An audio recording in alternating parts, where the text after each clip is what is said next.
Podcast Charge!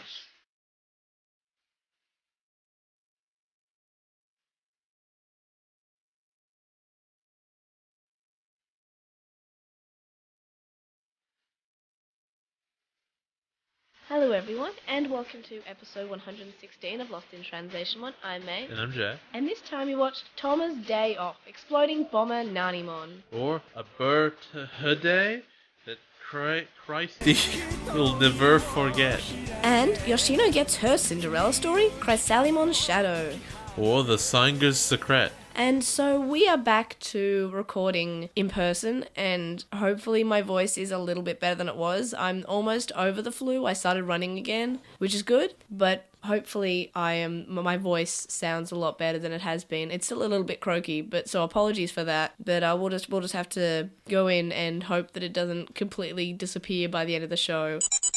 For DigiNews this week, first up, Try Chapter 2 was released in US on home video. And when it's out in Australia, we'll do a comparison on it and compare the dub with the original version, as we did with the first one. But we won't wait for the next year's Odaiba Day to cover that. We will just cover it when it comes out. Alternatively, I will try to get my hands on digital copy that's legal and completely legitimate, so we can cover it legally. This either involves me finding a download of the digital copy, or somebody giving me their digital copy that came with their physical release. But if we do get it early, I will cover it early. Otherwise, we'll wait until the Australian release. And I did message the publishers, Madman, and they said they don't have a release date for Chapter 2 yet. So we don't know when we'll be able to cover it. But when we cover it, we'll cover it. And meanwhile, Tamers just came out on DVD in Australia. So that's exciting. So we have one. We have a copy of that, and that's cool. And it's great, and I love it. And another bit of sort of Tamers-related news is that the pretty model Sakuyamon was released in Japan. And we have one, and she's really pretty, and I love her. And for her price, she's actually pretty high quality. For NewsLatelymon, I will be on the With the Will podcast Saturday, 2 p.m, I believe that's Pacific. For our time, it is Sunday, 7 a.m, I believe. Jay will not be on because Jay will be asleep, but I will be on it. And hopefully I have a voice, because I had to duck out last time, which was 2 weeks ago, because I had no voice. And on to Obnoxious Synopsis. I say some stuff. The first episode that we're watching this week is called Toma's Day Off, Exploding Bomber Nanimon, or A Birthday Christy Will Never Forget. What do you think will happen in this episode? So I'm using the information here of like Toma having a day off and Christy having a birthday, and coming up with an idea that is really stupid, and I don't even know if I want to say, because we know like Christy looks up to Toma, right? And I'm sure that Masaru has noticed that. So I'm thinking Masaru, in maybe trying to forge some kind of like bond with Toma, because they're partners, and because that's what men do. They do stuff even though it's unpleasant. Basically, but it's also a bit to make Toma feel stupid. He's basically gonna give Toma to Christy for her birthday to like hang out. That's how I feel. Do you think that'd be a good thing? It's a filler episode on episode 7. Do you think we'll like Toma now? I don't think we will like him. No, I think he's gonna be a huge ponce. Have you ever imagined someone who's really poncy? Well, imagine someone who's poncy on their day off. Oh boy! Do you think anything will annoy you in this episode? Toma constantly and always, and also if basically anything I said actually happens, because it doesn't sound that good. I just think it will happen. So you don't think it'll be a good episode? Not really, no. What rating? 5. So you think it's going to be our first bad episode? Pretty much, yeah. Okay. And filler or not filler? Filler in this case, yeah, sure. Also, there'll be obviously a Bomber Nanimon, whatever. It'll interrupt Christie's party, and they'll have to be like, well, I guess there goes my day off. So what do you think Bomber Nanimon looks like? Nanimon's the brown dude, right? Yeah. The two versions of this are one who's like a punk version, who's all dressed in black and has bombs in his hands, and the other one is where his big round head is a bomb. I think it's probably the latter. Right. So the second episode that we're watching this week is called Yoshino Gets Her Cinderella Story, Chrysalimon's Shadow, or The Singer's Secret. What do you think will happen in this episode? I have no idea. She wants to meet a rich bachelor, but it can't be Toma because that would be super weird. Oh my god, he does fit that description, doesn't he? Yeah, but Toma's 14 and she's 18. Super weird, right? God, I don't know what a Chrysalimon is. Okay, I'll tell you because we have actually seen it before. It is the adult form of Diaboromon. What? Yeah. Diaboromon? Yeah, it goes Keramon, which we saw in the movie, and then in the movie he skipped over Chrysalimon to become Infamon, which is his perfect level, Oh my and then he God. becomes Diaboromon. But he actually has an adult form, which is Chrysalimon, and it's in the episode title. I have like. And I believe we saw Beelzemon shoot some Chrysalimon that all Jogras to become Infamon. I have no idea. Like, I'm gonna be honest with you. There are so many words and so little information here. I don't know. I can tell you as much as it's going to be a Yoshi-focused episode. Yeah, I'll just send you a photo of what Chrysalimon looks like, just so you know, because it might jog your memory. It's pretty cool looking. Why would it? Oh, that looks vaguely familiar. I don't know. Hard to say. Yeah, so continue your what you think will happen. No, that's what I'm saying. I don't know. Okay, so do you think anything will annoy you in this episode? Yoshi being a big weirdo who I might not like that much. Okay, and do you think it'll be a good episode?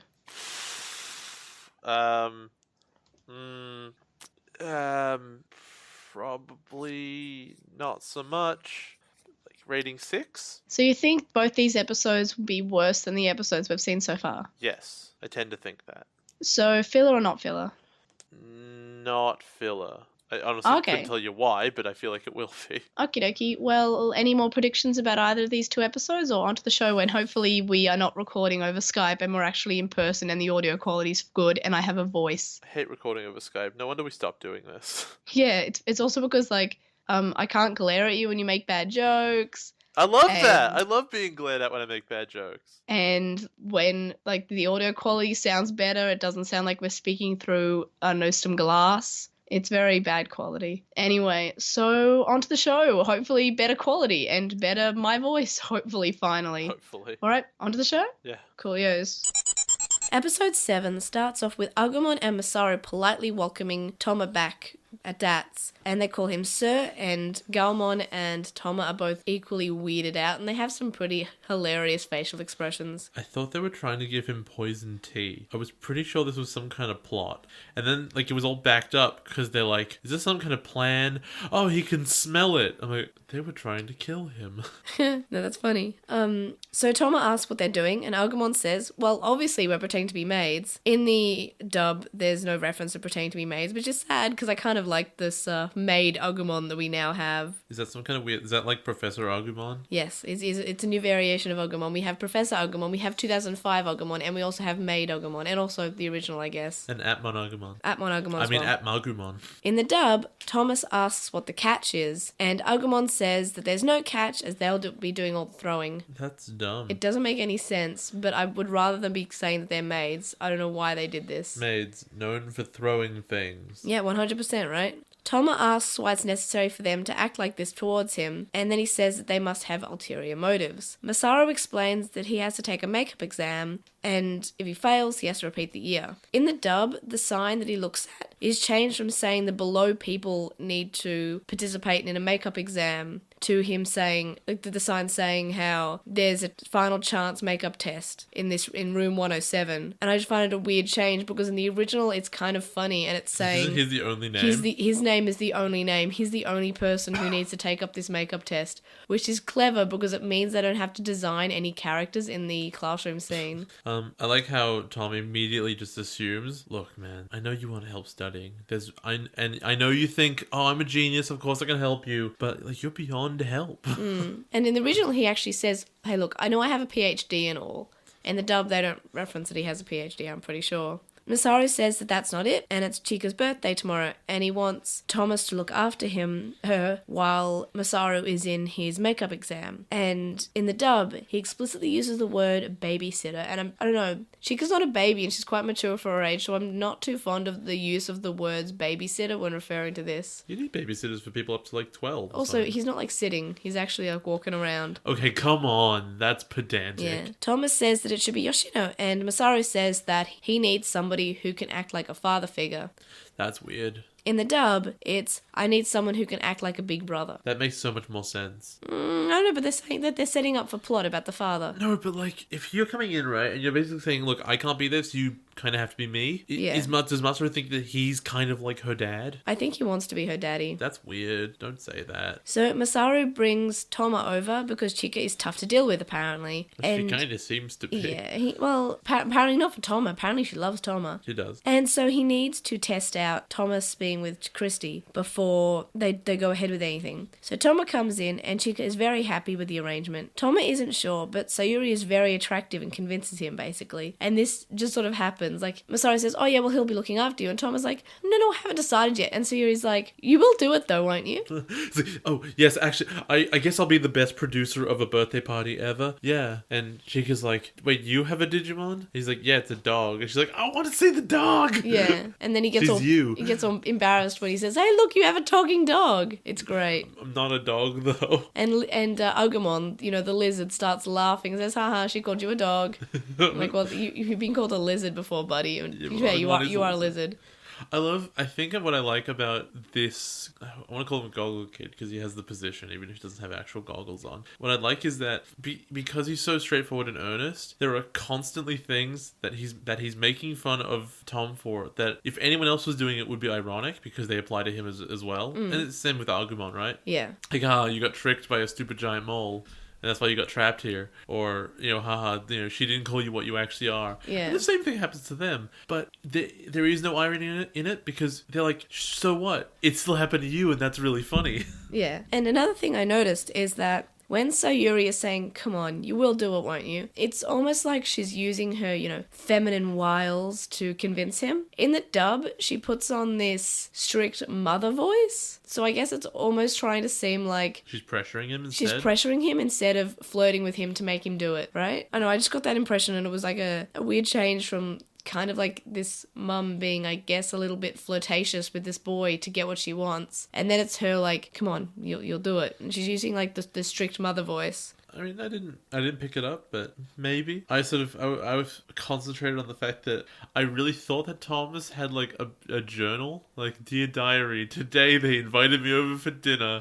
It's not what happened. It turns out he was just making his all-American dream plan. That's a joke you'll understand soon. When they're eating their dinner, Thomas sees how lovely and lively the family are, and then they see a photo of the family. And he gets asked if he's okay, and Thomas says he's not used to the atmosphere, and then he leaves. What's important about that picture of the family is that the dad's face is all glared out because they didn't want to design him yet. In the dub, it seems that Thomas... Yeah, I know it is. In the dub, it seems that Thomas is... Like, he explains a bit more and it's less awkward. Like, in the original, I just got the impression that he just left. In the dub, he's like, oh yeah, well, I have stuff to do and I'm not used to eating with company, so it's like, it's not what I'm used to, but like, I really appreciate this. And he's a lot more talkative and he sort of explains himself a little bit more, so it's like he doesn't just awkwardly get up and leave. Yeah, it's the English not really knowing what subtlety is. Yeah. Or, letting a story tell itself. I know, but at least it makes him seem more polite in the English version. It's not meant to. That's the whole point of the scene. Yeah, it's a very awkward scene. He's meant to be awkward.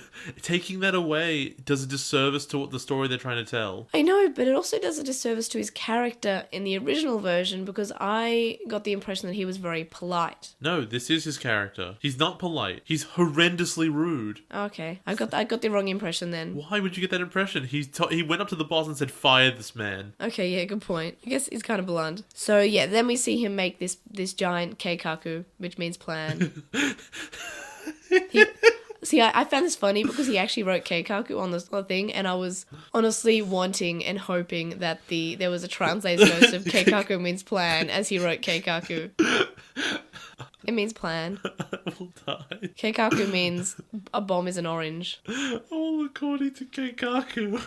Tom is running late, but when he comes out of the car, he's wearing a suit and he has flowers. No, that's a tuxedo. There's a difference. Oh, I can't tell the difference. It's the bow tie and it's the shirt and it's a whole bunch of bits. And basically it means it's way more over the top than if it was a suit. Oh yeah, he's very over the top, but he's pretty nice, and he even has the flowers for the mum because he totally likes the mum. Yeah, he's like, after 6 p.m. on my plan, she goes to bed, but the plan doesn't stop. Yeah, or something along the lines of, yes, so I'm 14, but I have 18-year-olds interested in me, so... What was that meant to be? It's him saying he doesn't care about age, I don't know. What? It's still weird to me how 18-year-olds are fangirling over him, and he's 14. It's just weird to me. I cannot imagine... You have no game at all. What? When I was 18, 14-year-olds looked like a fetus, okay? No, I know, but like, imagine saying that to somebody. Imagine you go up to a woman, like a real human person, and say, hey, I might be young, but older people like me. What are they meant to say to you? Look, I'm pretty sure young people say things like that. Yeah, well, it's the worst thing in the world, and they should die. Jeez, that's dark. Masaru and Tom a fist bump because Masaru has to leave, and it's like this cute, like, it reminds me of Haru and Yujin. Have they do like the fist like bump and pass? It's really cute. I love them. It's not as cool, though. It's not as cool. The Haru Yujin one is the best because they've got like the high five and then they bump. It's great. Toma has a plan, but Chika already knows where to go, so she kind of takes them down an alley and takes them to an arcade. I think, no, is the alley here or is that later on? I actually can't remember if the alley was That's the before. first thing that happens. So they go to an arcade and Toma has to cancel the reservations outside. The alley is there's a restaurant for her favorite thing, the arcade's afterwards. No, the arcade's first and then the restaurant. Don't they get lost in the car first? No? Yeah, they get lost in the car, but then they go to the arcade. Because, yeah, so he's good at claw machines, but he grabs the wrong one, and so she wants 2 cats. Chika beats him at a fighting game, and Galmon says that she's strong and completely different from Masaru the machine breaker. In the dub, Galmon says she's different because she hasn't teased Thomas about his 17 losses yet. Thomas says that she's ambushed him at all angles, but beyond his calculations, so she's exactly like Masaru. In the dub, he says how she's exactly like her brother because she derails his plans. Then Chika is hungry, so Toma goes to take her to the French restaurant, but Chika has another idea. I want to note this French restaurant thing because it will be vaguely important later. Yeah, his plan revolves around going to 2 French restaurants. Yeah, so we'll call it now. He's like, yeah, okay, French restaurant for lunch, yeah? Okay, great. No, we're not going there. But he says it on his plan. Dinner time. All right, French restaurant, let's go. But it's the same French restaurant. He mentions in his plans he goes there twice. Same restaurant. I don't know. I like to think so. I really think he likes his restaurant. Masaru has a maths question about a sister chasing after her older brother, and Masaru says the older brother should just wait for her. So this is a really cute. It's kind of one of those like a train that's heading this way and at this speed for this long, and a train's heading this one, and why do they intersect?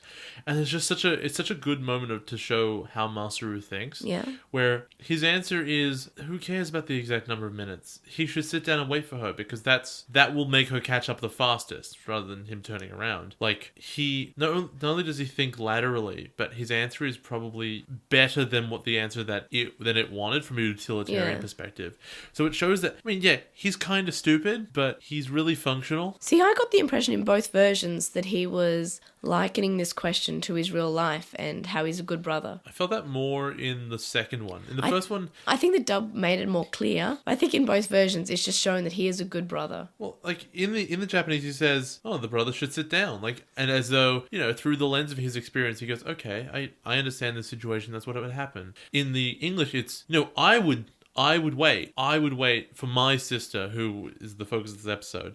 And it's different. Yeah. Also, something I noticed in the dub is that they once again changed the Japanese that's on the screen. So he has the question in the original version. But I got the impression that in the dub, he's writing down, is replacing the question, and it's him working it out. And he writes down how many kilometers and how much time. And it looks like it's his handwriting, but it's very neat. I didn't agree. I just think that's a weird font. But there's other text down the bottom that has the question text. I don't think that matters. So I think that they're implying that he's writing this.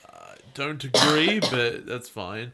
I do think it's interesting that they changed the Japanese to English in here, and because they stopped doing that since Frontier or something, didn't they? No, Frontier did do it for town names. I guess they stopped it a lot. I think Tamers didn't do it much. I can't remember. That's also probably true. But I noticed that in this episode they did a lot of Japanese removal. Like they removed a lot of Japanese text and replaced it with English text. There's a lot of text.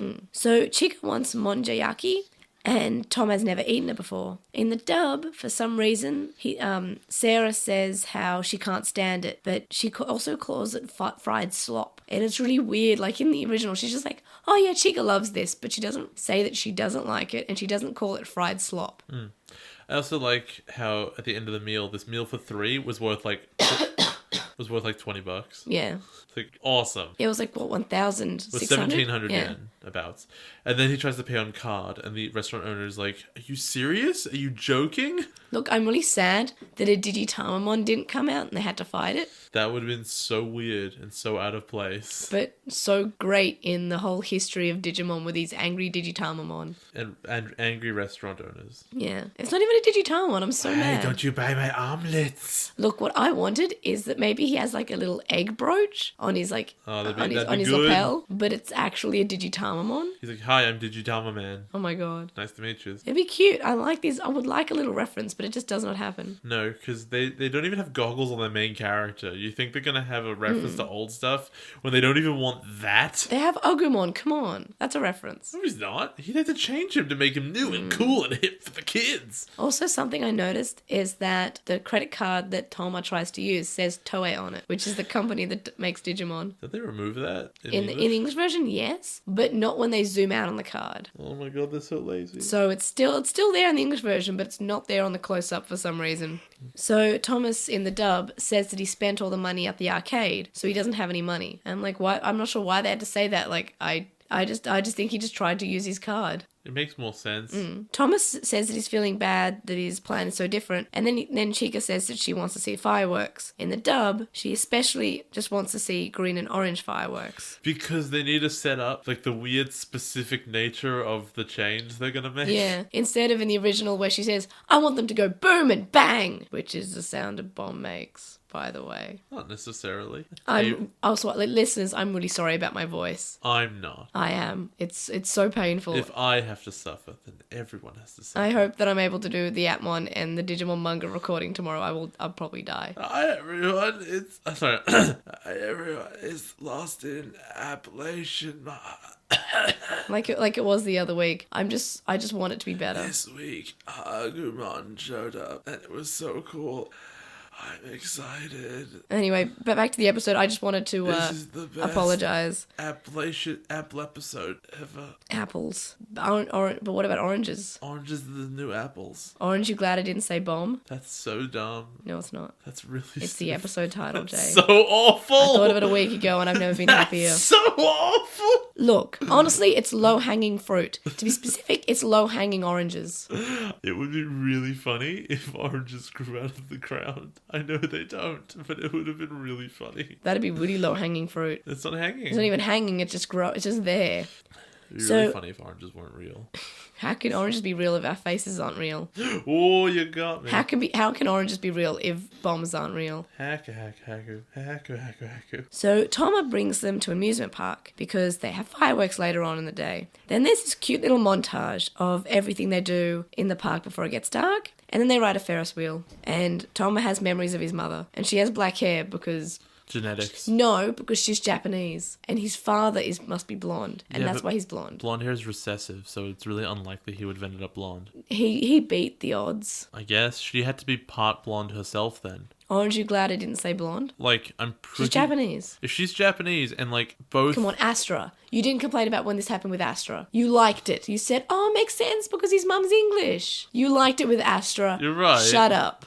You shut up. We both liked it with Astra. We said, oh yeah, because his dad, like, he has, like, the weird style to the hair. Like, he's got the weird moustache. And the mum's blonde. And, of course, Astra looks like a combination between both of them. I need to see the dad. And I'll make a judgment. You liked it at the time. Atmon's a better show, okay? I think you just like Atmon better than anything else that has ever come out in regards to Digimon. Maybe Try. It's up there. Like, maybe Try as well. You enjoy Try. Look, I don't know. X Evolution was pretty great. Frontier and X Evolution. I can't believe we had to cover those so Yeah, close who to was each really other. cool? Davis.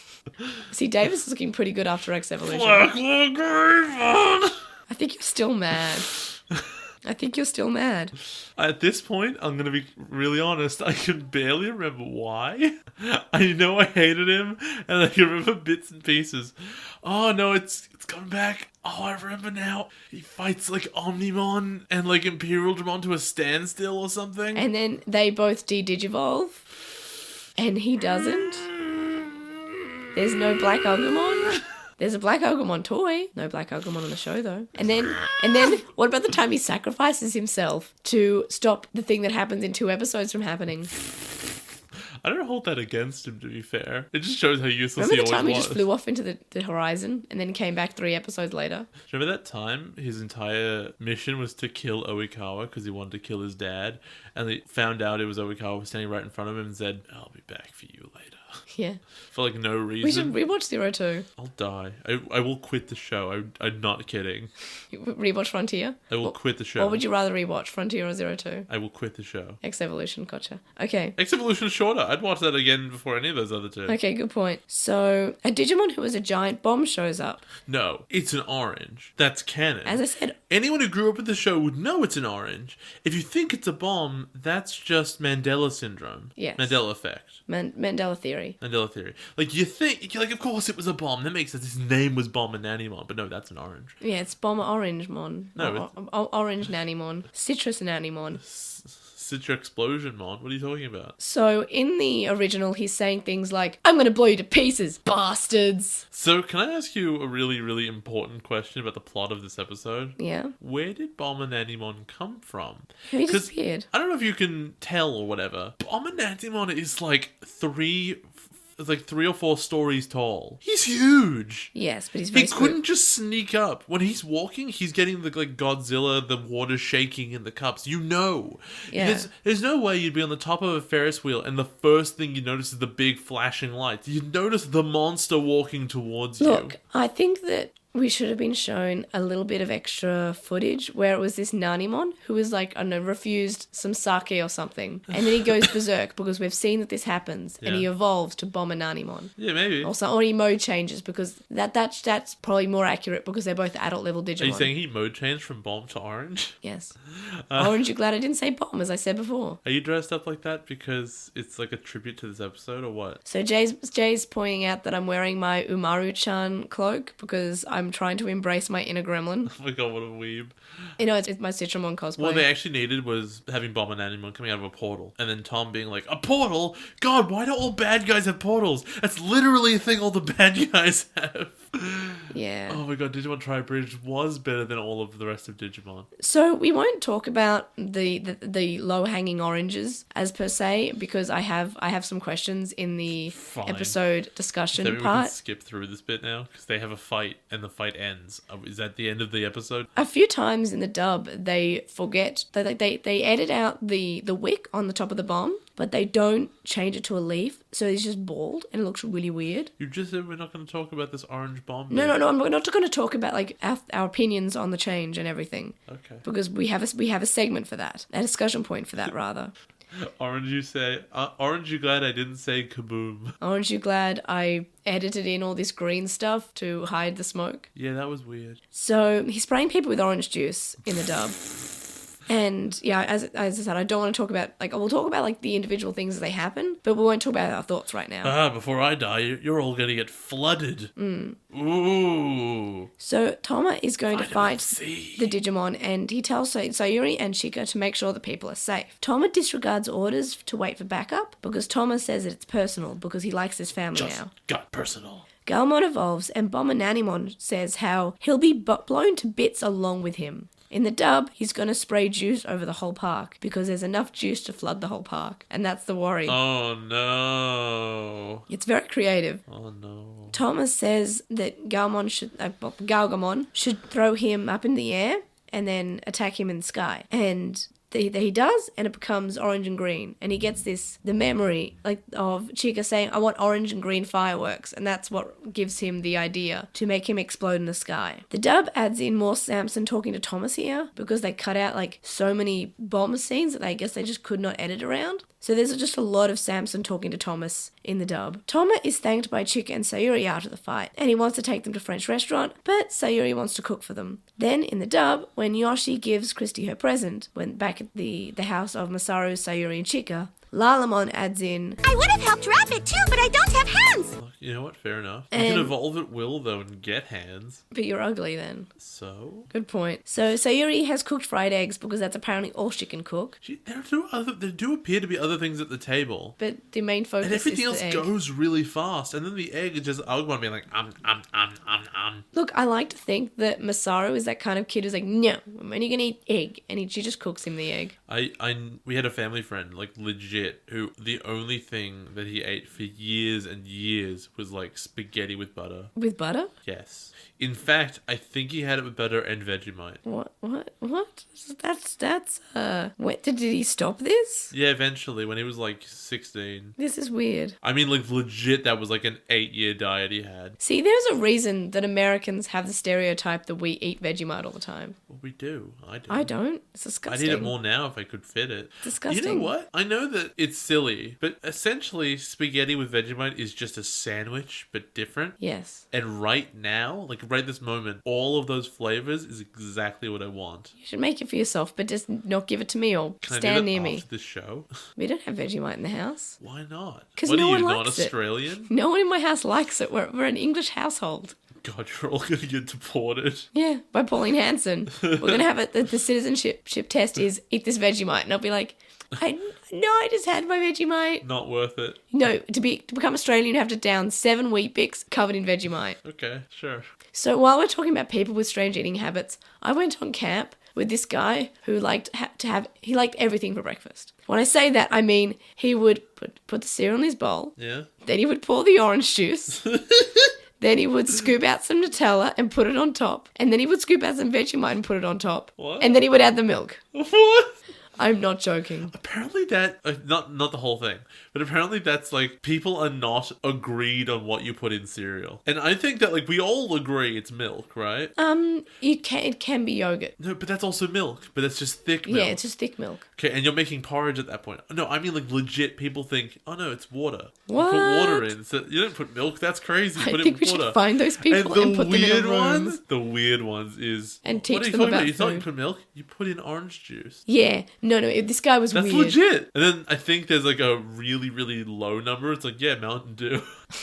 It's Matt. Or like Gatorade. I can't remember what it was. There was like a really low percentage. But there is a percentage of people who say water, and there's a percentage of people who say orange juice, and I say all of those people are insane. And some people just, instead of orange juice, use bombs. Okay, so write in if you use orange juice, can't believe bombs, you're or just- water I can't in your believe you're cereal. You're just not reacting to what I said.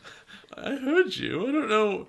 There's no way for that to work. I'm hungry now. Do you want to go eat some bombs? I want to go eat some spaghetti. With bombs? No, with Vegemite.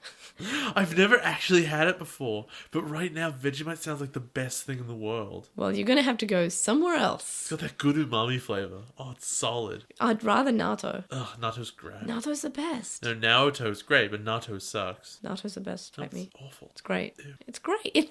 Look, I'm not sure how you don't like natto, but It's you love fermented Vegemite. beans. Is that not what it tastes like Vegemite, but better? No, Vegemite's nothing like that. It tastes exactly like Vegemite. It's like but a better. hops paste. It's different. Yeah, but this is like not in a paste. So, I don't know. Anyway, so the last thing that happened in the episode is that there's one piece of egg left. Masaru yells at Agumon for grabbing it. Tom eats it. The episode ends. That's also, great. no, I'm not letting this go. You don't eat Vegemite with a spoon. That's not the thing you eat. Ew. You just don't eat it. You put it in the bin. No, like natto is meant to be eaten by itself. That's You disgusting. can put it with things. You can put it with rice. No, but the whole point of Vegemite is you have a little bit of it on like a bagel. You're weird and strange. Can we have a break and I go get some? No. Oh. What do you think of this episode as someone who was new to Digimon? Oh, was this ever the fillerest filler of all Fillerton? I liked it for the reason that we learn more about Thomas, sort of, and we get some time with him that's not with Masaru, and we get to learn that he's not actually a terrible person. Like, yeah, I'm not going to say it doesn't have good bits to it and doesn't have good takeaways, but I was bored. See, I really liked this episode. Like, I thought it was probably the best episode that we've had so far of this season. I disagree. What rating did you give it then? I don't know, like a 5. I'm neutral towards it. See, originally I gave it an 8, but after reading your notes and talking about it, I'm gonna have to say maybe like a 7. Okay. I really liked this episode though. I know you do. I don't know why, but I know you do. I really, really liked it. Ooh, orange juice. Ooh, I love that. I do like orange juice. Go away. Yeah, but orange juice was terrorists. So how did it compare to your predictions in Obnoxious Synopsis? I think I was weirdly close. Now, he wasn't given to Chica as a gift, right? It was like I need you to replace me. But I did say he was there for the birthday. And I did say he dressed like a huge ponce. Yes. So, you know what? Score 1 for the good guys. So, before we go to the lowest of hanging oranges ever, what was the major difference that you noticed? It was Besides oranges. No, don't. It was that. You can't... See, You can't set that aside. See, listener, friend, and Patreon supporter Ellie Vorg wants to know what changes we noticed besides Citramon. No. So, what I noticed... Text, obviously. Yeah, there was a lot of removal of background Japanese. And there seems to be more removed Japanese in this season than any other season or that I've noticed. Adventure in Zero 2 had tons of it because they were always on Izzy's computer. They had to keep changing it. Except for the time in episode, I think it was 11 in Digibaby Boom, where he picks up the little note that has Japanese on it and says, "It's Digicode." They don't remove that. I forgot. It's great. But they leave it. Digicode. Because it says nare nare. It's great. That's pretty much it. So fine, let's talk about the Citramon in the room. Can we talk about the fact that I think, for real, this is the biggest Japanese to English change 100%. there's ever been? Look, I actually heard that they were going to pull this episode. They weren't going to have it. But they wanted more focus on Toma. You mean they wanted to have more episodes to play? All that. But they really... this episode almost didn't make it. But then someone had the idea of changing this episode. This is the Jesse and James with giant boobs waving guns around Pokemon episode. See, that's the thing with Pokemon. If anything was offensive or they didn't want it, they would pull the episode. Well, because there's no character work in that show. Yeah, in Digimon, they tried to change it. And you know what? I don't think this is a bad change. I don't actually mind him that much. And to be honestly fair on the dub, Bominanimon was almost a little bit too extreme. Like, he wanted to blow up a theme park, and Digimon Data Squad was produced by Disney. I'm sorry and they do have a theme park, and they don't want to blow up a theme park being Disney. It wasn't a theme park. It was a fair. Yeah, it's the same thing. No, a theme park is a theme. That's the whole point. But they had stuff. I don't know. Yeah, it was a carnival. It doesn't have a theme. But, and another thing is that a lot of people... And another thing. Think that Citramon is a bad change and ruins Data Squad, but I actually ruin the whole season. It's just silly. I think it's silly, but you know what? Digimon are silly. What about the cactus with boxing gloves? Yeah, but the thing is that the cactus with boxing gloves isn't a boxer. It's not in its character to be like, oh yeah, well, you want to have a boxing match? It just looks like this. Yes. Right? So otherwise it acts totally normal. In this case, the Citrusmon was not only a big orange, but his entire shtick was throwing orange juice at people, and it got over the top. I had a conversation with you sort of along these lines last night. We watched Ferris Bueller's Day Off. Yeah. And that movie... stuff happens so over the top you could argue it's magical realism. Yes. It's like, or actually just magic is happening because it's so over the top. But it establishes things as being over the top so early and so often that by the time it gets there, you go, oh, fine, there's a huge dance number and just no one knows because it's magic and over the top. In this case, Digimon really aren't like this. No. Digimon, they're goofy looking, but they generally just act like monsters. So this orange man talking about flooding a place with orange juice is weird. Yeah, but I don't think it's as weird as, the poo. I mean, I guess. Like, Sukamon and Shumon, like, poo with mouse attached. The poo is yellow and large. I know, but again, it's just visually strange. I think it's just as weird as any of the variations of, for example, Marmemon. They all look strange. One of them is fat and one of them is little. One of them has more metal attached. I'm not talking about what they look like. I'm talking about how they translate into the rest of the world. You just, okay, like, I don't know. I don't think it's that weird. There's no Bakermon who's going around force-feeding children cake, you know? Look, Jay, there is a Digimon that is poo, and then there's another Digimon who is a cat, who evolves into an angel. This is not a bizarre thing. This is very Digimon. I think it's a fine change.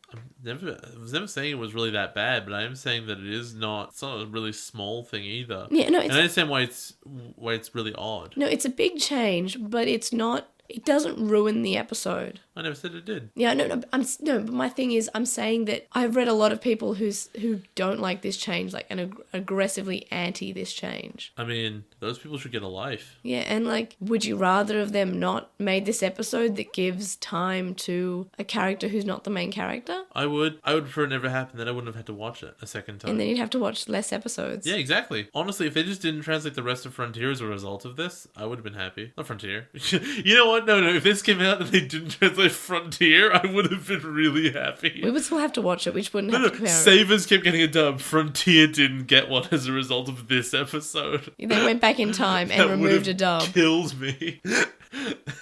But we also have to think that this is, I mean, I'm not 100% sure, but I know this came out after 9/11, so I think that probably also had an impact. Terrorist attacks happen all the time. I know, but that was a Did this big come one. out in 2005? Yes. That was 4 years later. Yeah, but I thought the whole thing was never forget. Yeah. Also, this was made by Japan. Yeah, but the turning into an orange wasn't. Yeah, and also it had to do with planes and buildings, not globe bombs and fairs. Like, it's so tenuous. Yeah. But I just think it's a creative and high quality change. And I have never, this is my first time seeing the dub. This is my first time seeing Digimon Data Squad. So if I saw this first and hadn't watched the original version, I wouldn't have batted an eyelid. I would have just said, okay, it's weird. I would have said, that's strange that it's a giant orange and it's funny. But I don't think I would have said, this is strange. Like, something is covering up here. I wish I could have seen your raw reaction when you're like, wait, I knew an of Citramon orange? before. I knew of Citramon Of before. course you did.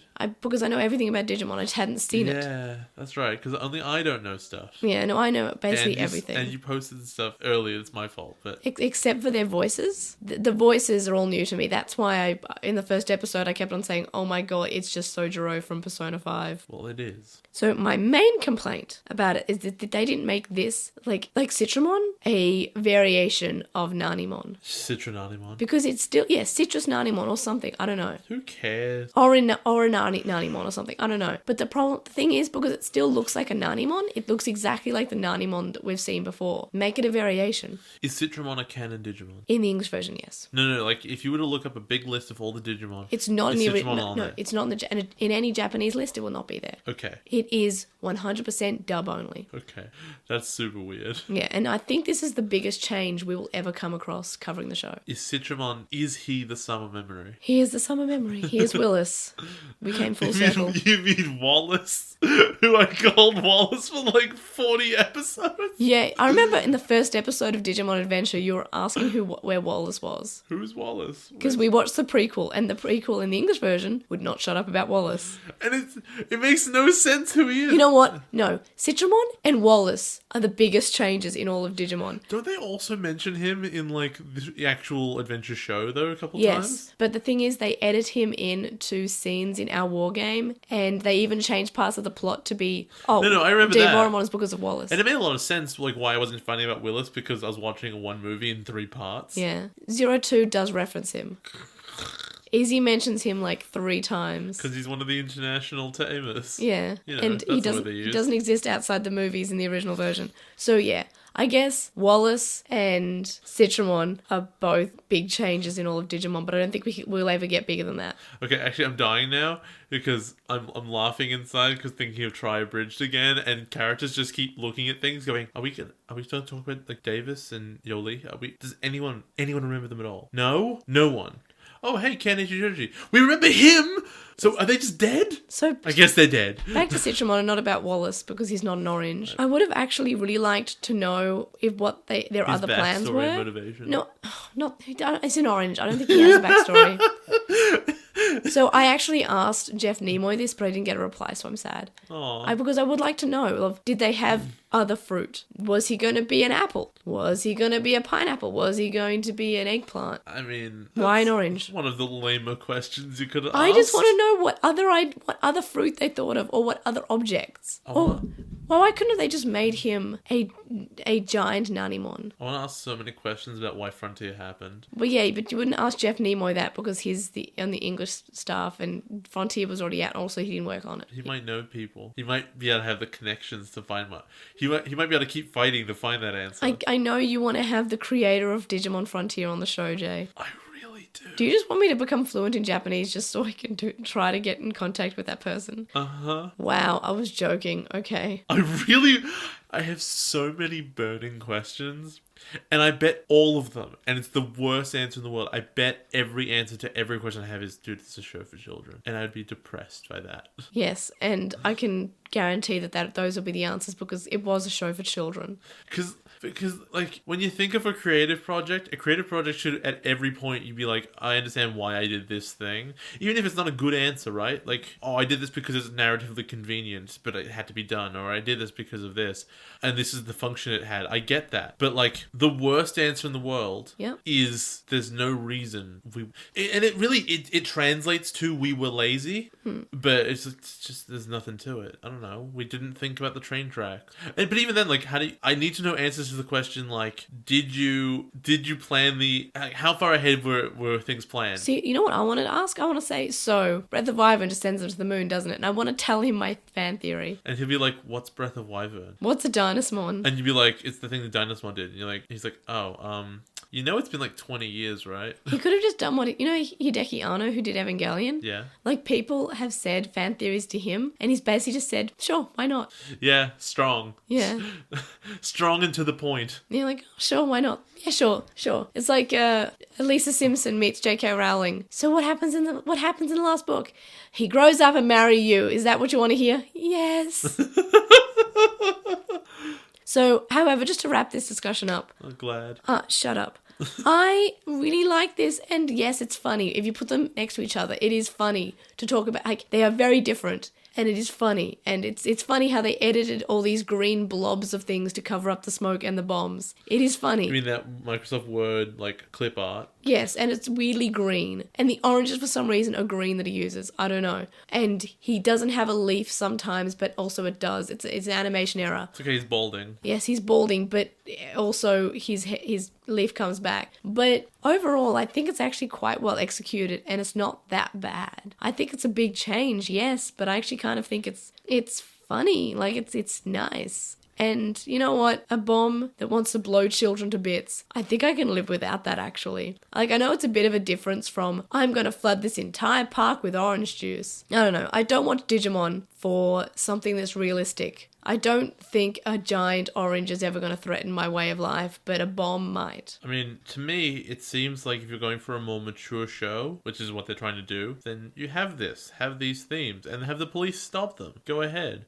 I think making the show in such a manner as like, yeah, okay, no, we're going to aim for people who are older, and then do the most childish thing in the world, which is you're fighting a giant orange instead of what you could have otherwise been doing. I think that does a disservice to the rest of the show. I'm not saying that makes it bad. I'm just saying that thematically it's not good. But I think it's also like, didn't 9/11 change America and media quite a lot? I mean, yes, but I don't think that would have mattered.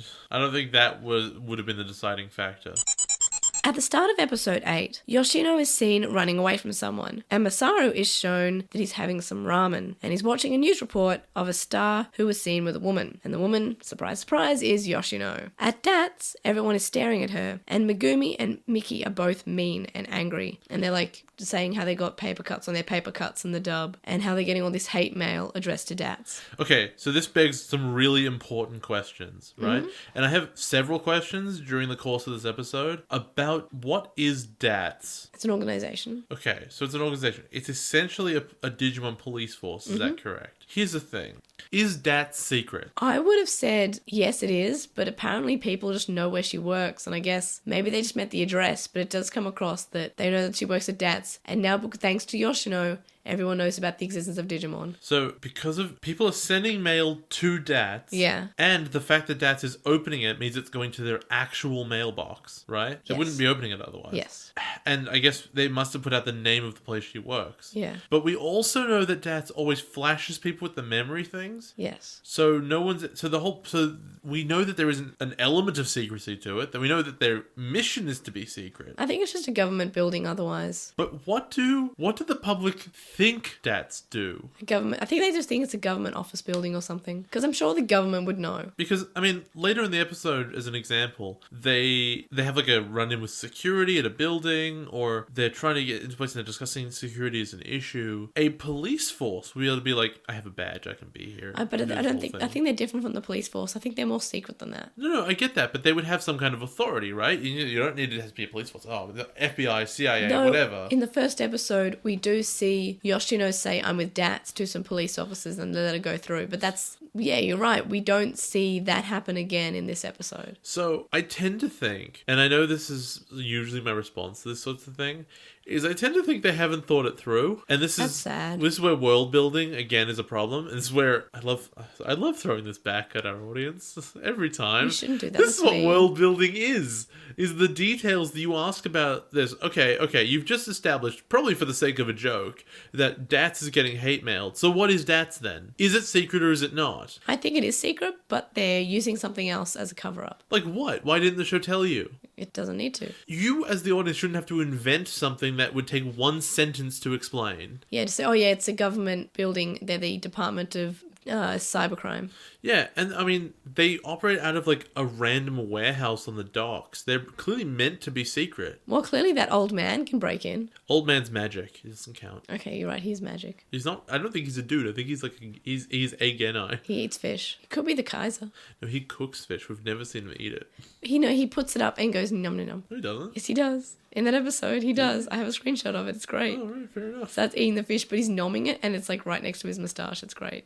I mean, his flavor catcher. Yes. Flavor saver. That's it. Everyone is freaking out about Yoshino seeing this guy, and Masaru just walks past and says, look, it's not important who she dates because it won't interfere with her work. And Miki and Megumi, this is when Miki and Megumi say, yes, it will, this is getting hate mail. And in the dub, it's not mentioned to be hate mail, it's just you have letters from all his fans. Who A, hate Yoshi, and B, have doxed her. I know that's not a word that existed at the time, but Yeah. it's really horrifying But now. the worst part, the most important part, Yeah. apparently it's a bad photo of her. Thanks, Lalamon. Oh no, the paparazzi didn't get a good shot of me. Lalamon has the highest priorities of this, okay? She is not upset that her partner's information is leaked onto the internet. She's more upset that it's a bad photo of her partner. Pretty much. So it's established that she's not like shoot dating him. She's fake dating him because he's harboring a fugitive Digimon. Because if you recall, Digimon are meant to be secret and no one's meant to know who Dats are. Can I just interrupt with some really important changes that the dub did? Do you have to? Yes. Okay. Point of the show. Fine. So first of all, Fine, I guess. Yoshi acts genuinely surprised about the hat not being a great disguise.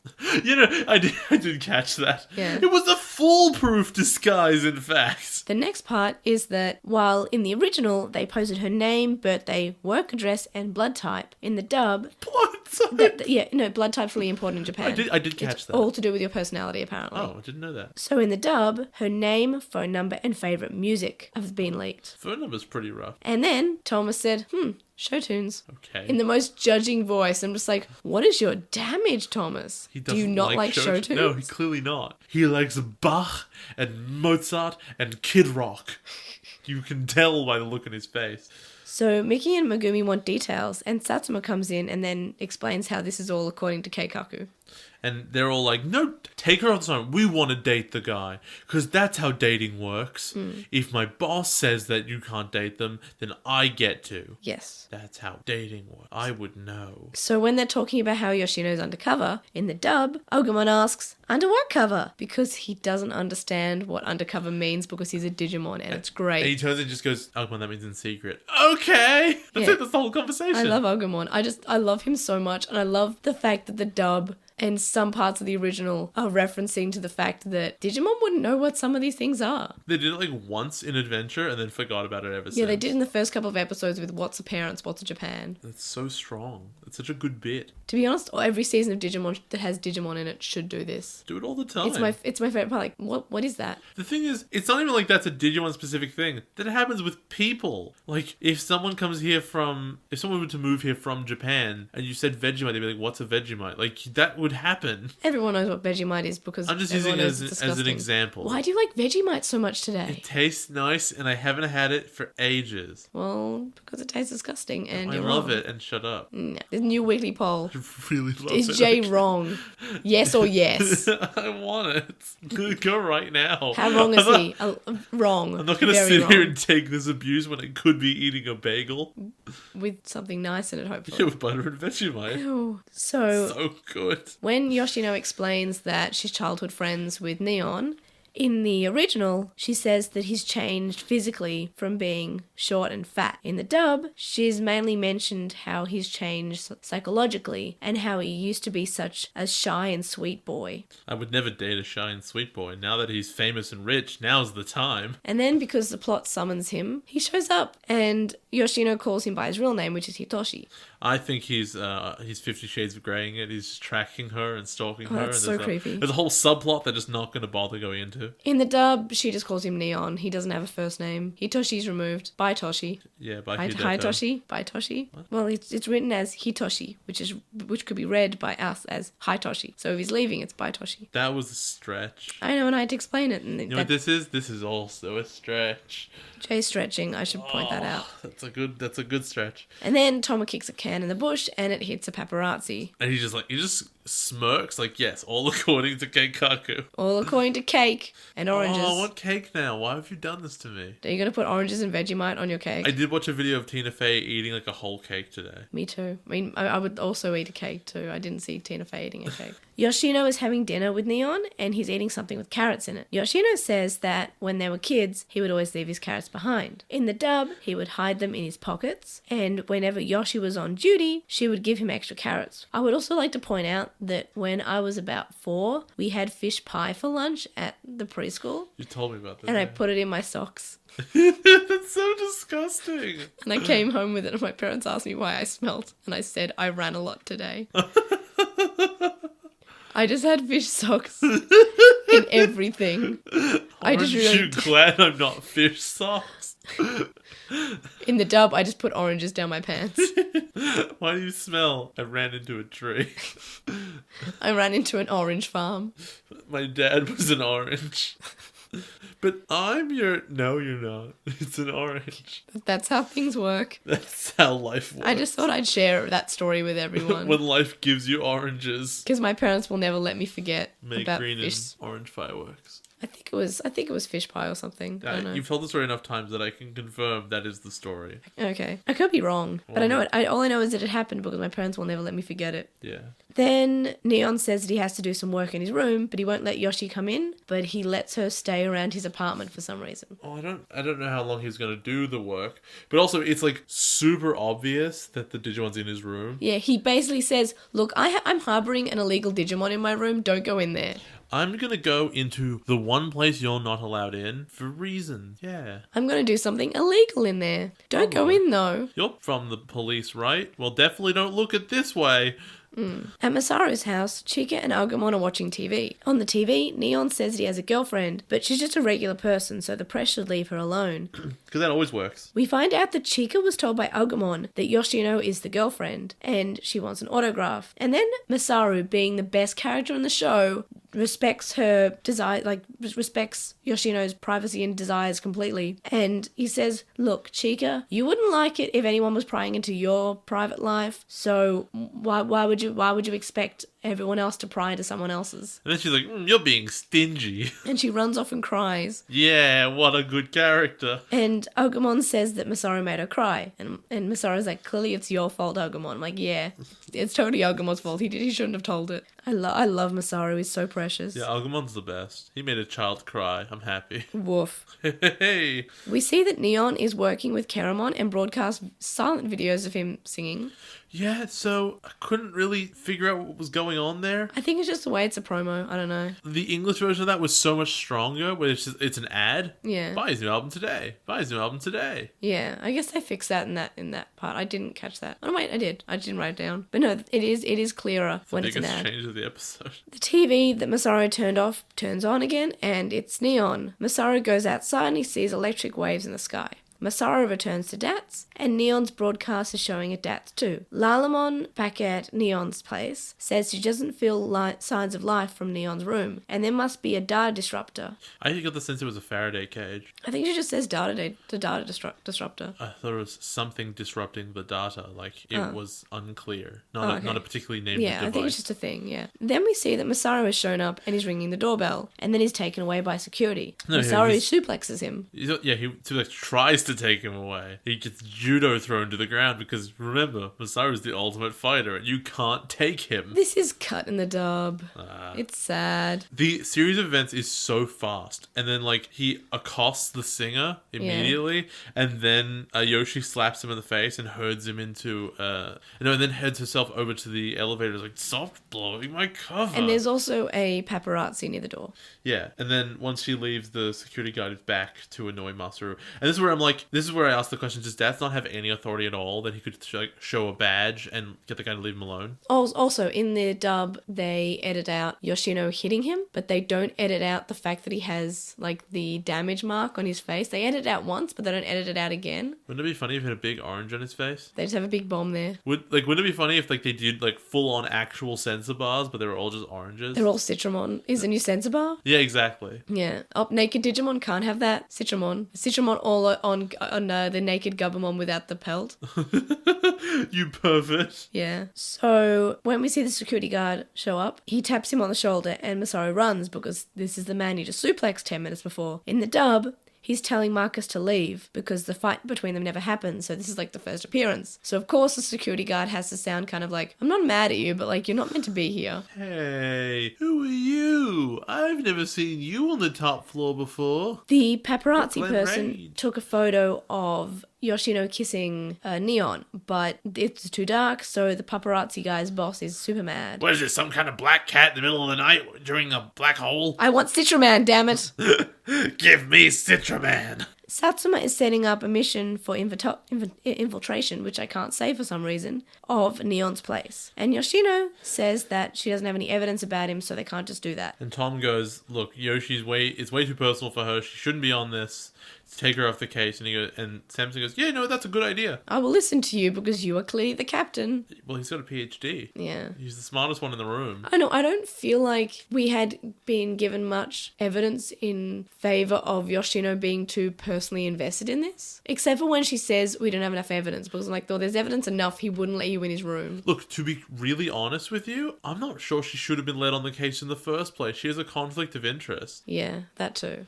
So it's so weird, this scene, though, because you cut from you're off the case to her showing up at the apartment again. Yeah, and Toma has planted a device on her because he knew that she would just show up. That's a good plan. That's pretty... I would love to know what he has a PhD in. I think he's just a doctor. I think he's just a doctor, like a medical doctor. No, a PhD is totally different. I know, but I think it's probably in medicine. Why would he have a PhD in medicine? Because he's smart and he's Dr. Doogie. What possibly He's gave Doogie you Howser. that? What made you think that? He's Neil Patrick Harris. What made you think it was medicine? He's blonde. I don't know. Are you serious? He's like Neil Patrick Harris. He's Dr. Doogie Howser. You don't even get a PhD if you're a doctor. You get an MD. You can get a PhD if you want. Yeah, but You you can would get have to have both. You can get a PhD in everything. You can. That's why I'm saying it'd be interesting to know what it's in. If I wasn't so done with university, I had the grades to get a PhD in IT, but I just did not want to do like another 3 years of I'm uni. probably gonna get a master's eventually. I just wanted to work. I was like, yeah, I'm done. It'd be cool getting a PhD. You I want to be one of those doctors who, like, I want to be someone who has a doctorate who insists on being called doctor. No, I had a teacher, a Japanese teacher. He was awful. He's no one in Japan could understand him because he could not pronounce anything correctly, and he thought he was above everybody. He had a PhD in geography, and he insisted everyone call him doctor and not Mister. Geography's a pretty rough one. I like law's pretty low down there as far as call me doctor, but I would insist every He didn't time. even teach geography. He taught Japanese, but he wasn't qualified to teach year 11 and 12 Japanese. That's pretty amazing. Yeah. He probably wrote fair enough. Actually, no, I He only was say awful and sexist, and no one liked him. I only say that because I was formulating that thought in my head when I assumed his PhD was in Japanese. No, he's probably just crap. Yeah, his PhD is in geography. I bet every year he asks the principal, so are you doing a geography class this year? And they're like, no, we haven't done those since the 70s. No, they And didn't. They didn't do geography on purpose because not even the teachers liked him. Is that a thing you know? Yes. Because he went on camp with us once because there was some Japanese exchange students with us. Yeah. And all the teachers were just distancing themselves from him because no I don't one mean liked that they're him. not like him. I mean they actually did not hold a class to spite him. I wouldn't be surprised. I know that... Okay, so you didn't No, know I for know a that, fact. I know that there was a petition of like 200 kids who wanted them to start geography class again because they had it. There was a VCE geography. And they said, no, we're not, for reasons. Like at some point, it was a little bit obvious that they were just doing despite this teacher that no one liked. I'm glad. They're waiting for him to retire. Yeah. I'm glad. He was awful. He hated me. We had an angry math teacher who everyone liked, but I hated. That's the So, whole story. back to Digimon, I'm sorry. He called the baby a bonsai person. Woof. At least there are worse things to say, I guess, though. So Neon got Keramon to rewrite the rankings, and we find out that he's naughty. And Yoshino is finding this out, and she's like, I could never have guessed the person who told me not to go in his room was hiding something in this room. It's weird to me that this is the plan, because that it's like an ongoing plan, because he's already super popular. I would understand, right, if he needed to do it to begin with, and that would get him where he needed to be, and then the momentum would begin. But he's already like so popular that his girlfriend is being chased by paparazzi. Yeah. Why does he still need Keramon? I think he's just really, really insecure. That's possible. They definitely don't talk about that. I think they kind of hint at it, but we're almost there. We'll get to it. So Masaru and Agumon bash down the door, and Tom and Galmon swing in through the window, as you do. And then Keramon starts strangling Yoshino, and that's cut in the dub because it's kind of violent and kind of terrifying. No, that's fine. They demand him to hand over Keramon, and Neo says that Keramon is his partner. In the dub, he says that this is just his partner, like how their Digimon are his partner. And I feel like Masaru should be more understanding of him in this moment. Yeah, this is exactly what he was. Yeah. There's the Instead, whole Digimon fugitive thing. Masaru punches him, but to be fair, he also has a reason for that. And he's saying how being famous should be something you do through your own merits and not through a Digimon that you're using. Presumably, at this point, it is through his own merits. Well, clearly his music must be good enough to have fans. Chika wouldn't like him just because his face is everywhere.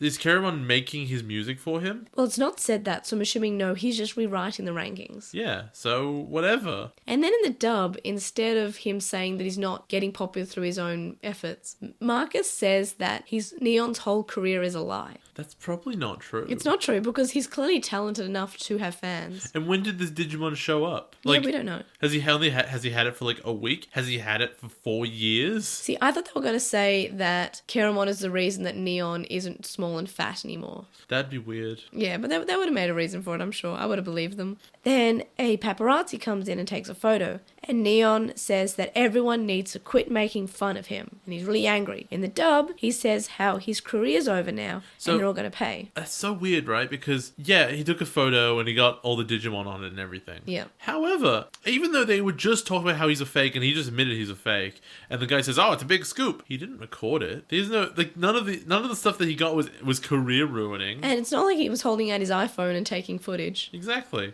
And so he's like, "Oh, I'm really angry now. Oh, Keramon, go and evolve to a thing that looks like a Kakuna on heroin." Yeah, he becomes Chrysalimon. Then Geogreymon and Galgamon promptly defeat Chrysalimon. Yoshino does not feature in this fight, despite it more or less being her episode. Oh, I forgot to mention, yeah, when she sees Keramon for the first time, she's like, oh god, a Digimon? How could I ever? Lalamon, what are we gonna do? It is really weird that her first instinct isn't, hey Lalamon, evolve and then eat this thing. Hasn't she been fighting Digimon for years? We've seen it in recent episodes, she'll fight them. Yeah, we've only seen Sunflowmon once. Episode 2! Yeah, and that's the last time we saw Sunflowmon. That's not true, it's for Legmon. Oh yeah, I forgot that oh yeah, you're right. I'm better at Digimon than you. I just forgot that Sunflowmon exists. And so, that was a weird reaction for her to have. Yeah. And then we get to the roof, and yeah, she still doesn't fight. Wolfmon gets killed by something, like a water tower is thrown at him or something. Yeah. And then the weirdest one is Chrysalimon pulls a bunch of pipes out of the roof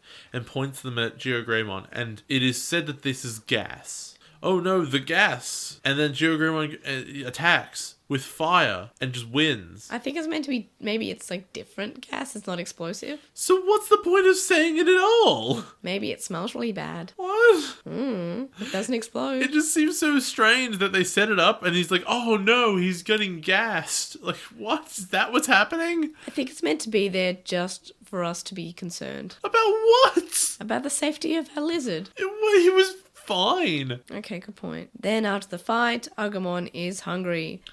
And Yoshino wipes the memory of the paparazzi. You know what she doesn't do? She doesn't take his photo. Yeah. Yeah. He still has the camera. So look, I like to think that there was an edited out clip of her like breaking the camera or something. I'm pretty sure he was holding or it like as he taking walked away. the memory away or something. I don't know. Yeah, because they had memory cards in 2005. Maybe the memory wipe works on cameras. Does it? We don't know it doesn't.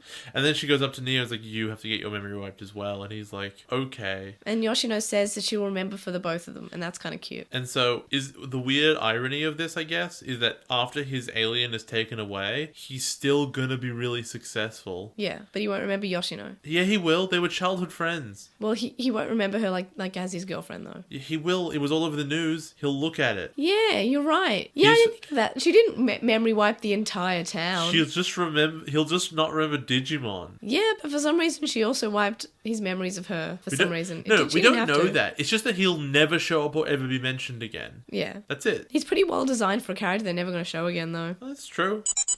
What do you think of this episode as someone who's new to Digimon? Like, I kind of like the idea of showing Dats doing a police operation, but honestly, I think it was so clumsily done and so obviously just filler that it wasn't interesting at all at the end of the day. I also liked the fact that it was this police operation and this infiltration, but I didn't like how it started with being Yoshino's episode and Yoshino's mission and Yoshino's job, and then for some reason later on became that Toma and Masaru were going to fight the battle and do the win, and Yoshino was just kind of gonna stand there because she's a girl, I guess, and doesn't have plot. I don't know, it was weird. What did you rate it? Also 5. I gave it a 6. It would have been probably a 7 or higher had Yoshino actually done much in the episode, like in the fight. It's not that she lost it all, but she didn't participate in a fight, and that's just, it's weird. It is a little bit. So, and that just annoyed me. So how did it compare to your predictions in Obnoxious Synopsis? I'm pretty sure my prediction was I have no idea. Yeah, it more or less was. I called it exactly. I had no idea. Yeah. It was bad. It was absurd. I could never have called this weird episode about a singer trying to get famous. What was the major difference between the Japanese and the English version? Adding the voice to the web hijacking because it changes the context of what's happening. See, I noticed that there was less violence, and Marcus doesn't suplex the security guard, and Yoshino doesn't hit him. So they're removing all this violence that's there. And then also something I noticed is that Neon yelling out for people to stop making fun of him being removed almost seems that he has this insecurity, and why he needs to make Keramon rewrite the rankings, and despite him already being popular, still work for him, is the fact that he was bullied as a kid because he was short and fat and no one liked him. They could have played on those themes and made like a good episode, but they chose not to. But it's only to do with this one line that he says of, "Everyone stop making fun of me." And that implies that. And it would have been nice if they added a little bit more, like, oh yeah, maybe Yoshino saying, oh yeah, Hitoshi was always bullied horrendously and made fun of, so he became really sensitive or something. I don't know, mention it. And in the dub, he was sad that his career was over and he was found out. And I felt that was a strange change. So now we've had a bit more Toma, and we even had an episode about him this week. Have your opinions about Toma changed at all? Yeah, he's definitely softened a lot. I still think it's happening a bit too quickly. I think I felt that way about Ruki as well. Like I think it's faster than Ruki. He's regularly fist bumping Masaru now. It's a whole thing. Yeah. See, I think he's more likable each time he shows up. Maybe not so much in episode 8, but in episode 7 he was a lot more likable than he used to be. What about Yoshino? How do you feel about her now? I've had sort of, I guess, half an episode about her. I actually dislike her a lot more because she went from being quiet but competent to neither of those things. Yeah, I would agree. I feel like it almost did disservice to her character, and I don't know, to have her, as I said before, not win or fight in the fight that was in her episode. I feel like they could have done something better about that. Like, maybe Galgamon and Geogreymon are defeated, and maybe Chrysarimon evolves to Infamon, and Sunflowmon is able to destroy him or something because of the gas, or is able to outsmart him, or even puts him to sleep and then convinces Neon to pursue an honest career in Digimon. Maybe let him have Keramon as a friend. I don't know. I feel like they could have done a lot of ways, and for Masaru not to address in any way, oh yeah, I also felt like this, but you're being terrible, despite them being almost more or less in the same situation, except for Masaru not using Agumon to become famous. What do you think? I think that Agumon in UFC would be super famous and punching out dudes would be awesome. Yeah, probably. Masaru is really great though, and I love him. I think he's my favorite of the three. For sure. He's such a good friend, and he's so thoughtful with how everyone's caring about Yoshino having a boyfriend or him being famous. And Marcus does not care. He's just like, it's her life. Can we stop prying now? Guys, we've got Digimon to punch. Time to punch some things, guys. I'm excited. And he's also a good brother. Like in the first episode that we saw this week, it was like, why doesn't the older brother just wait for his sister and not make her run? Like he just sits down and wait. Why is it so hard? I love him. And he would do anything for his sister. And he is a good person. Yes, anything, including waiting. He's a good person who wants to punch some thugs, basically. Yeah. And punch anyone who looks at him funny.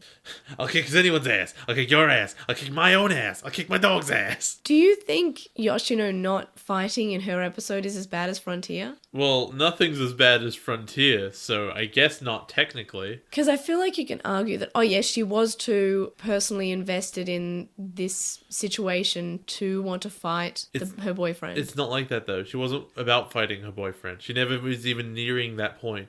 She didn't want to fight Keramon because she was afraid of it. Which is weird because she had no problems fighting, the giant chicken. Exactly. Yeah. / other thing it evolved into. No, it was Flymon that she was fighting, not the giant That's right, chicken. Yeah. So, screenshot of the week. Mine is Citramon because, of course, it is. Because, yes, despite I said how it's not that bad, it is still funny, okay? It is still very, very funny. Mine's He Tom looks getting funny. all big Fradies in the spoopy house. He gets a spoopy house. Have you ever noticed? I don't know, it's a weird aside. Have you ever noticed, like, the creeping percentage of memes that gets into your lexicon? What do you mean? Like, just the spoopy house, yeah, and just like, oh, that's just a word you use. Spoop is just a word that I use now. I blame my parents. You're like, oh, FML, feeling Marx's love. TBT talk about theory. Digimon that were introduced this episode, Bombamon and Citramon, what do you think? Bombamon and Citramon, rather. Okay, you can't pose those as separate, because they're clearly the same. Okay. Different Digimon, though. It's weird, because there already is, like, a bomb Digimon. Yeah, Mamemon. So why isn't it that? Because they wanted to make a new Digimon. Okay. But yeah, there is a species of Digimon, Mamemon, who has multiple variations. And it'd be funny to have an orange Mamemon. Because, like... Mami means bean or seed, I think. Because, like, Nanimon's whole thing is he's a weird man, not that he's a giant bomb. So I think it changed... I don't like the change to the Digimon particularly. But at the same time, being a big globe bomb makes him look less weird. I'm less uncomfortable looking at this one than the one that was just drinking sake/cola in Adventure. That was great. I loved that. No, it wasn't. I loved that episode. It wasn't great. It had Reggae Palmon and Punk Agumon. Oh my god, I totally forgot. It's great. I love it. It's the best thing in all of Digimon. She's wearing a wig. That is one of the better jokes in all of Digimon because it is so self-referential at terrible Digimon designs. Yeah, and also, a Digimon variation? Let's just put an adjective at the start of the word. Or a verb. Or anything. Let's just put in a word. Let's put in a noun. Is it a word? Let's put it at the start of a Digimon and then we got a Digimon design. Bomber? Great. Make him a bomb. Nanimon? Great, he's already an orb. Who did it? Let's make him an orange. A Geogreymon, because it's different. He has He's got a PhD in geography. His face is the map of the world. It's a map of the world. They say he's a beautiful girl. He's a beautiful girl. So for Postmon Pat this week, first up we will start with an iTunes review which Jay is going to read because I'm not sure if you can tell, but I barely have a voice right now. So it's entitled, I Love This. It's 5 stars on iTunes. Keep that stuff coming. Thank you. It's from the USA by AX Doctor 121. That's probably how you pronounce that.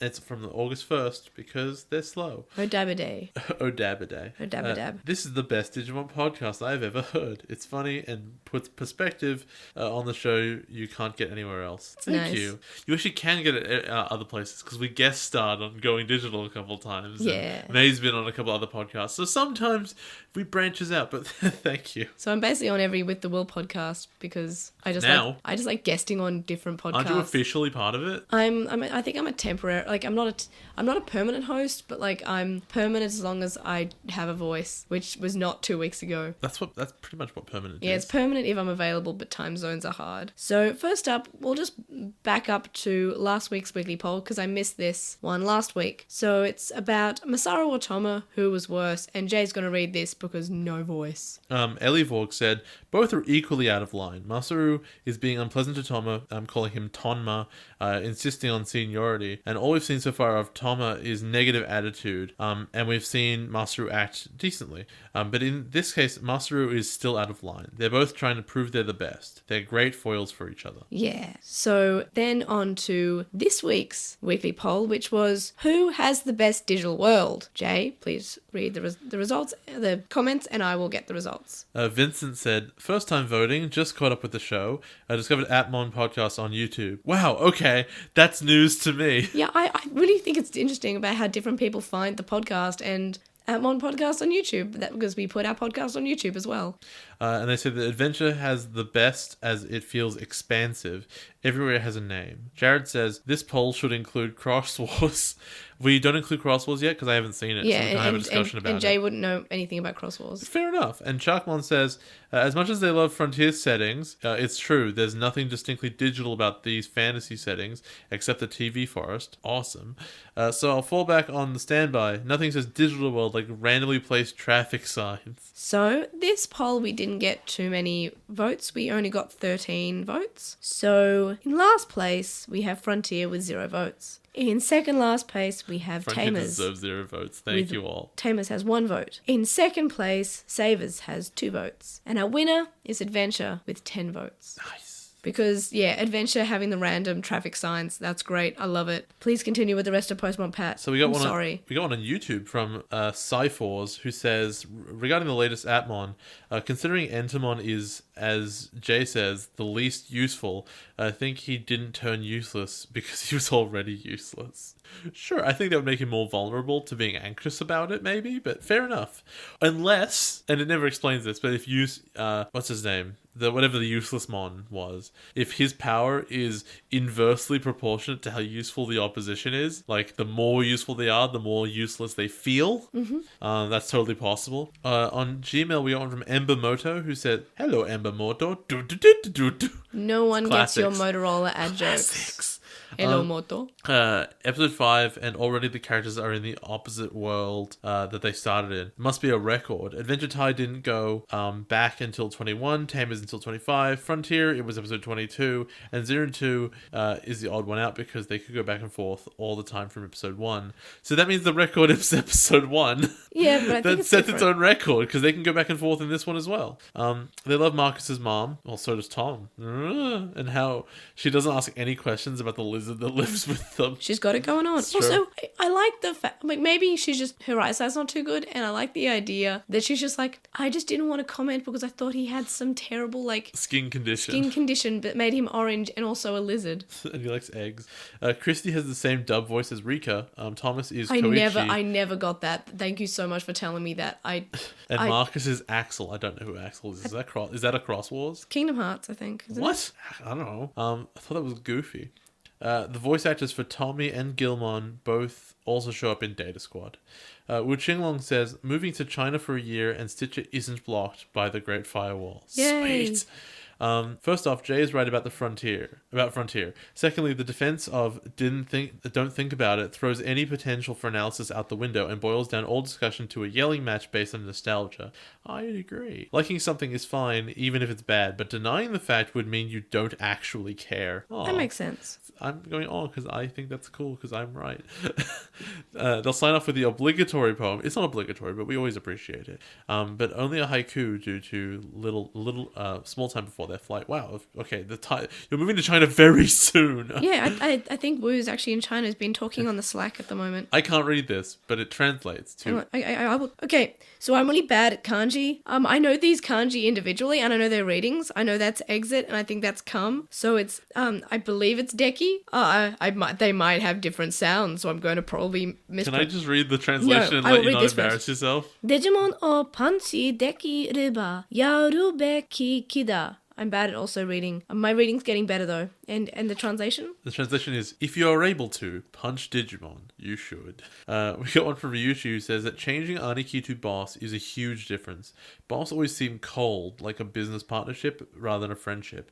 Look, I'm going to immediately go in there and say, boss is fine. And I think the way Agumon uses it is fine. I think the response of, oh, you're an employee, is what makes it cold. Because, yeah, boss, like, that's a classic. That's your Italian mob. But, like, it doesn't matter. That is totally reasonable. But I think that they don't treat it with the respect that it deserves. It makes sense with Galmon and Toma because that's their personalities, but it's off-putting with Agumon and Masaru. Aniki seems sweeter, and they prefer the Japanese version. The main dislike of the English version hasn't come up yet, but I guess we should look forward to it. And the art style looks weird. They've updated it. Yeah, the art style is back. very different from previous seasons, and I guess also future seasons, but I guess that's special. Try's closer to this than it is to Original Adventure. So with the will, we got one from Chakmon. Got a second one from Chakmon. This should be in order. I get it. Oh, no, it was just a comment. Yeah, that was just a comment, yeah. Ah, cool. I'm so smart. Chakmon says, the English dub's biggest challenge is how to play Marcus's character without glorifying being a thug. The scene with the gang when the gang approaches Marcus was funny when he was being polite and acting bullied. Yeah. And regarding Atmon 44, they don't mind useless filler episode. It's nice to see Watson again. I also don't mind useless filler episodes in Atmon because they're generally well done. My problem is that it's episode 44. Yeah, it is weird that it's maybe the final 8 episodes of the series and we're getting filler now. Filler's meant to be, at the start when we're learning the characters. It feels like it's weirdly placed. Yeah, filler is your best place to establish a character without needing to progress the story at the exact same time. What I want out of a show generally is once you start hitting the end sequence, the momentum only picks up. The worst thing in the world, and it's kind of what Atmon is doing, is it kicked into the end sequence and it said, yes, some cool stuff's happening. Look at this election. Look at all this stuff with Naito. It's going, and it stops. Yeah. Okay, filler time. We're going to have a couple filler episodes so you all chill out. It's like, we don't want to chill out. I want to see the end of the show. I think it's going to be cool. And that's it. Also, yeah, Watson is such a weird character that they clearly designed for no reason. Yeah, I thought that he was going to be maybe like a second round Apply driver. And same with maybe like after the 30th episode we find out that there are like 3 more kids. They're kind of the reason I think there will be more seasons at all, because why would you even make these characters? Let's make a season that's just Eugen and Watson with their Atmon. Moving on to Twitter. We got from Zane, who says the German dub has some changes relating to the Japanese school system and culture in general, i.e. cutting the maid references. There's no change to Bomb and Animon though. And Yoshino should have won her fight. It's like Izumi all over again. Although, to be totally fair to Frontier, which I'm not often, Izumi actually did fight her battles usually. She just lost them. Yeah, she just lost them. In this case, Yoshi doesn't even fight. On Tumblr, we got from Ellie Vogue, who says, Masaru's line in episode 5, which is, when you're a man, there are some things you just have to do despite yourself, is the first sign of Masaru's manliness thing, not just being about fighting. It's also about being a decent, honorable person. The dub changing this to Marcus telling Thomas not to be so stubborn, and not only loses that nuance, but it makes the moment about Thomas getting over his stubbornness. In the original, it was about Masaru getting over his stubbornness. He still doesn't like Toma yet, but his manly principles force him to put that stubbornness aside and help. And in episode 6 is their favorite in these early pre-plot episodes. Oh, that means a plot's actually coming. That's great news. Thank you. Well, you'd expect there to be plot. Yes, sometimes, but also no. It saddens me how many people assume Masaru and Agumon's falling out happens over fried eggs. Their argument starts about fried eggs, then it escalates into more serious comments attacking their pride. Agumon says Masaru would be useless in a fight without his help, and Masaru counters that Agumon can't even evolve without him. These are both same in both versions, and that's true. That is what it's about. It just accelerates really, really fast and like unnecessarily, and I don't know. I still feel that way. If it's this that they fall out over, both of them hate to think that they're not strong enough alone and might need someone else's help. So rather than accepting this, they break their partnership. I just want to quickly interrupt. It's like, I don't even think that's necessarily the problem. No, that's clearly the reason. The reason I don't think I like it is not so much that I thought it was about fried egg. It's that their mutual respect was born out of the fact that each of them was strong. They both recognized them about the other one, and this is episode 4. It's way too early to have this. Oh yeah, I see. If you're going to have it at all. Yeah. Both Masaru and Agumon separately flash back to the comment that hurt them later in the episode, which should make it pretty clear to the viewers what this is really about. Missing this point presumably makes the conflict between partners seem contrived and meaningless for the sake of the filler episode, which is a shame when actually this is an important character development episode about Masaru and Agumon, especially Masaru, having to realize that they're not as strong alone as they want to be and that they're equals who need each other. Like, I just don't think it's a conflict that is set up by the way they met. Yeah. They know. They both... The fact that they mutually recognize the strength of the other one is the reason they're together. And they're so good together. I love them. It is not even the building of the relationship to call the other one weak without you. Yeah. Because you recognize the other one as strong, and that's why you're hanging out in the first place. That's my reading of it anyway. That's why I didn't like it. Not that I thought it was for another reason. And Mormon Nerd in our last one says that regarding the change in episode 7, Disney wanted to cut this episode entirely until someone came up with the idea to color bomb an Animon and call it Citramon. This episode was important to Thomas's character, and they're glad they kept it. To this day, no season of Digimon has had an episode cut, unlike Pokemon. Yeah, which has a lot cut forever. Alright everybody, just for the next episode of Danshi Kokese de Oreko Light Novu Saka wo Shiteru Keredo Just say it in English. Just say it in English. Just say it in Toshishita English. no classmate de Sayu no Onanoko ni Kubi no Shimirareteru. That one's rough. Toma's Inglorious Battle. Secret Maneuvering Togemon. How did you not mispronounce that? And how did you not say thumb instead of Toma? I was expecting you to say thumb for some reason. Or never meet your heroes. And Mazru's worst day in his life, pranks to Solomon. I thought you were going to say salmon. That's a strong one. Or Damn it. Curse this curse. Marcus's bad day. Marcus. Oh my god, I hate you so much. For Weekly Wonders, I'm going to say Persona 3 because it is a good game. I finished Persona 4 and I finished Persona 5, so I'm back to Persona 3 because I've never played it before. And I'm noticing that the place that they are in is based off Odaiba, and it's fantastic and it's great because I love Odaiba. That's my Weekly Wonder. There's a dog in that game. The dog's awesome. And what is yours, Jay?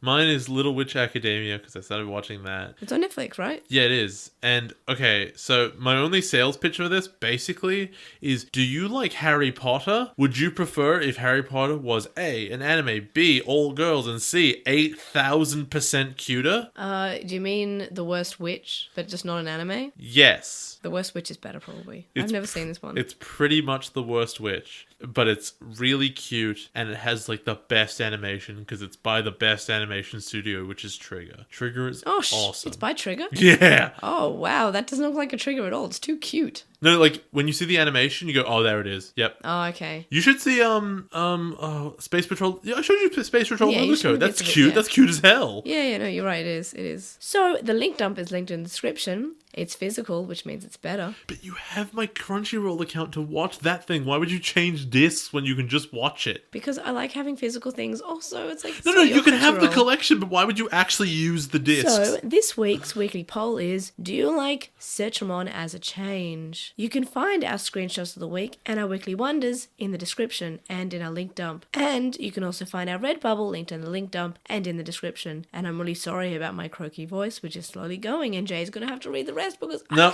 go. Okay, fine. I want you to suffer. Contact us and stay updated. You can email us at LostinTranslationmon@gmail.com, or you can comment on this episode or message us on SoundCloud. You can follow us on @TranslationMon on Twitter, and you can find us on LostinTranslationmon on Tumblr, Facebook, Instagram, and YouTube.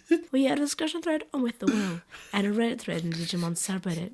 And we'd really appreciate it if you would review us on iTunes and Stitcher or whatever podcast listening thing that you use if it allows you to leave reviews. We also have a website where you can check out our schedule for upcoming episodes, as well as our Aptly ranking for our Appetmon episodes and our weekly poll. Jay's laughing at me. It's just descending in a spiral of You doom. can donate to our Patreon, which is linked in the description, from as little as $1 a month, and apparently fund my health society. That's not a word. I'm tired. Your health society? I meant, I forgot the word, not society. So, and you can do that from as little as $1 a month. I don't know. And you can Get access to our listener Slack chat group from $1 a month, but higher level gets you more rewards such as notes, early episodes, and listening to my slow decline to death, apparently. That sexy rasp. All right, Jay's going to read the And rest thank now. you to our Patreon supporters, Sam Krieger, who has a podcast called The Moncast, which talks about Pokemon and Digimon. Stevie, who is Stevie Patamon on Tumblr and is currently taking commissions. Ruchinglong, who you can find at twitch.tv/Ruchinglong. Metamamimon, Joe. I wonder if Twitch works in China. I hope so. I wonder. We'll have to find out. Anime Guy, who's Anime Guy Kurosaki and the #1 on YouTube. Chuckmon, Ishpo Bamba, Hiro Rolado, who's at Hiro Rolado on Twitter. Jason Morosky, Ryuchi, who's Frost Moragic on Archive of Our Own. Stephen Reeves, who's at WildLink64 on Twitter. Kaidawashi, Mac, Noam, Riku, Chisai, who you can follow at Chisai236 on Tumblr. Corey, Kyle, the Lady Bugman, whose anime blog you can find at baguburagu.wordpress.com. Smallwolfie, who's on Tapastic as Smallwolfie and has a comic there called Eden of Melancholy. Tom, Glitchgoat, Azra McCool, Nicholas, Gene Hackmon, Matthew, Anthony, who is at Anticlassic on Twitter, Lismet, who is Alekmon on Tumblr, Sithobi, Ellivorg, who is Ellivorg on Tumblr, Sporky McForkinsboon, Megan, and Kyliak. You can also make a one-off donation on PayPal, which can be found linked in the description. It's paypal.me/Edgemon. Make sure to listen to the podcast. We'll see you guys next time. And I promise I'll be better next week. I promise, okay? I'm sorry. See you guys next time.